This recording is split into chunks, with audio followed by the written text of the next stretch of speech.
Et maintenant, retrouvons une nouvelle histoire de Papy Grenier. Mais tu sais ce que je vais leur faire à ce petit con, moi, espèce de... Papy, Oh, les enfants, j'étais justement en train de parler à votre mère. Papy, tu nous racontes une histoire? Ah, une histoire. Ce que je vous ai raconté la fois où j'ai vu une voiture jaune. Ouais, il s'est rien passé cette semaine. Alors putain, ce que je vous ai raconté la fois où j'ai survécu à l'apocalypse, c'était en 2008, et PewDiePie n'avait pas installé une dictature encore à l'époque. Oh, j'ai rien dit, moi j'adore le leader suprême, PewDiePie. C'est une longue histoire, mais je vais commencer par le début. Ah, je me rappelle quand je suis sorti du vagin... Papy! Quoi? Ah, vous la voulez votre histoire, oui ou merde? Bon. Je venais de naître et je m'appelais Petite Merde. C'est un joli nom, tu ne trouves pas? Il voulait une fille. À ma naissance, papa a voulu savoir la tête que j'aurais à 20 ans. J'ai jamais compris le but de cette machine, en fait. Oh putain, il est dégueulasse! Habitants de la Brie, si vous regardez cette vidéo, c'est que vous avez été sélectionnés pour assurer la survie de la planète. Vous êtes la crème de la crème du grand gâteau de l'humanité. Vous êtes probablement riches. Félicitations, habitants de la Brie. Depuis le grand boom, le monde extérieur n'est que pauvreté et décadence. Regardez ces monstres, ils vous tueraient s'ils le pouvaient. Ça fait peur. Heureusement, nous sommes bien dans notre abri. Je sais que tu as envie d'explorer et de voyager, mais ne t'inquiète pas, le jour viendra où tu pourras sortir et montrer au reste du monde à quel point tu es riche. La vie dans l'abri, c'était un peu ennuyeux. Heureusement, des fois, il y avait des événements. Je me souviens de ma première fête d'anniversaire quand j'ai eu 10 ans. C'était la teuf. Nous te souhaitons un joyeux anniversaire. J'avais beau courir sur les tables en utilisant mes pouvoirs télékinésiques, personne ne s'intéressait à moi. Regardez-moi, regardez-moi. Ah, j'étais un enfant turbulent. Ah là là, papa m'avait fait une surprise. Comme j'avais 10 ans, j'étais assez grand pour manier ma première arme à feu. Ta propre arme à air comprimé. Quoi? Les armes, ça m'a jamais empêché de devenir un adulte mature et responsable. Hein. C'est pas vrai. Qu'est-ce que t'as dit? Je vais te buter, toi! C'est de Kakalisha! C'est lequel? Il m'avait donné une carabine à plomb pour tirer sur des cafards et à la place, j'ai tiré toutes mes munitions à l'arrière de son crâne. Ah, j'étais un enfant turbulent. D'ailleurs, je me souviens qu'à cet anniversaire, un des garçons qui s'appelait Butch a déclenché une bagarre pour me piquer un gâteau. Ouais, c'est ça. Merci, loser. Oh, et joyeux anniversaire. Et qu'est-ce que t'as fait, papy? Non, rien du tout. Par contre, quand j'ai eu 19 ans, j'ai laissé sa mère mourir dans un incendie. Après, je l'ai tué, j'ai arraché sa tête, j'ai tabassé sa tête avec une batte de baseball et puis j'ai utilisé sa tête pour faire des bisous au cadavre de sa mère. Regardez-moi, je suis Butch et je mange des gâteaux. Personne ne pique mon gâteau. Bref, un matin, j'ai appris que mon père s'était évadé de l'abri pour aller aider des gens à l'extérieur. Bon, j'avais pas trop compris pourquoi, mais ce que je savais, c'est que c'était le moment de sortir. Le monde avait besoin de moi. J'étais le héros, j'étais riche, et j'avais un Pip-Boy. C'était vachement pratique, on me l'avait offert quand j'avais 10 ans. Par exemple, si je marchais sur une mine, pour savoir où j'étais blessé, il suffisait juste de regarder mon Pip-Boy et... Ah, je n'ai plus de jambes.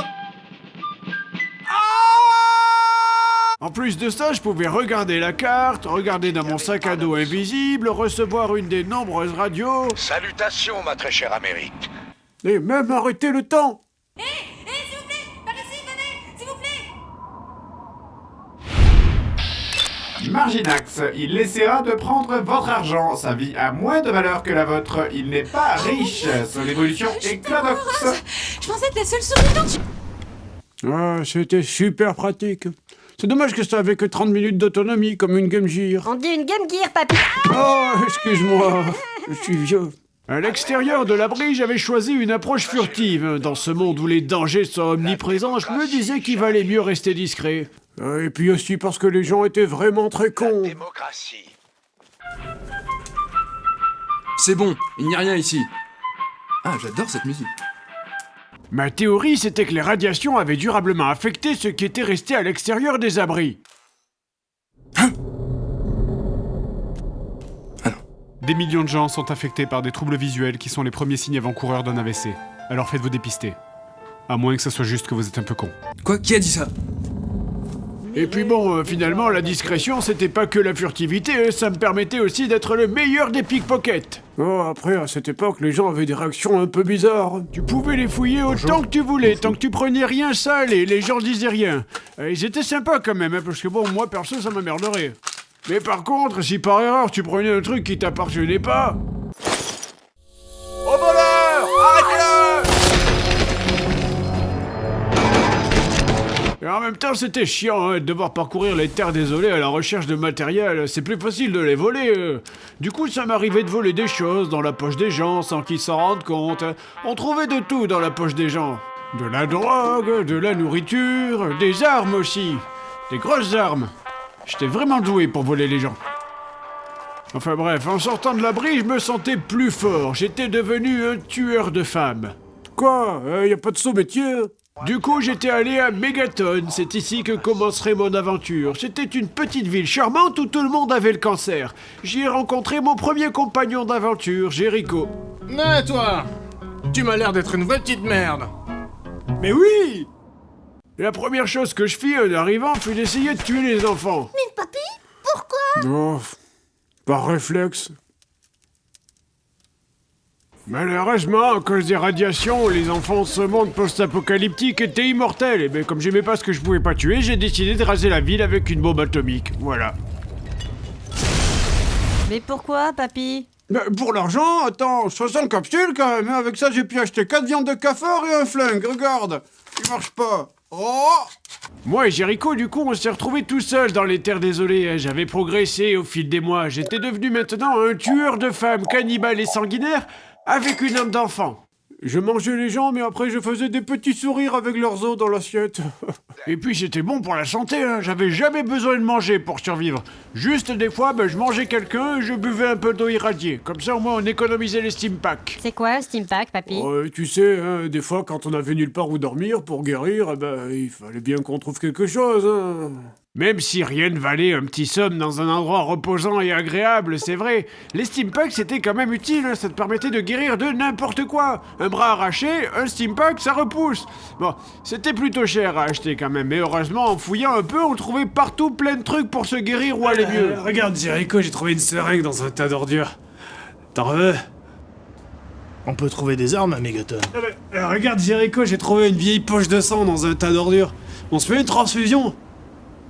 Je boirais bien un Nuka-Cola. Ah, Jericho. Qu'est-ce qu'il était con. Ah, c'était ça la vraie vie, hein. Tuer des pauvres en fouillant des ordures pour trouver des seringues et de l'alcool et en prenant de la drogue qui te rend plus fort. Ça a l'air génial, papy! Doucement, t'attendras d'avoir 12 ans, mon petit. Mais papy, la drogue ça rend pas plus fort. Ça donne juste l'illusion d'être plus fort alors qu'en fait, tout ce que tu fais c'est... Ouais, tu parles beaucoup pour une voix off, toi. Oui, bon, on trouvait de la drogue un peu partout, c'est vrai, mais au pire, il y avait d'autres moyens pour devenir plus fort. Cet ordinateur est impossible à pirater. Tiens, mets cette blouse. Voilà, suffit juste que je fasse une dérivation de la matrice. Et finalement, papy, tu l'as retrouvé, ton papa? Oh oui, il était délicieux. Regardez-moi, je suis ton papa, je mange ton gâteau. Oh, j'ai des problèmes. Mais papy, c'est pas une histoire, ça, c'est un jeu vidéo! Quoi? C'est le crâne de qui, alors? Monsieur Grenier, c'est l'heure de vos piqûres. Oh, mais c'est gentil, j'ai ce qu'il faut, déjà. Oh, Papy, tu nous racontes une autre histoire? oh, bien sûr, mais ça sera pour la prochaine fois.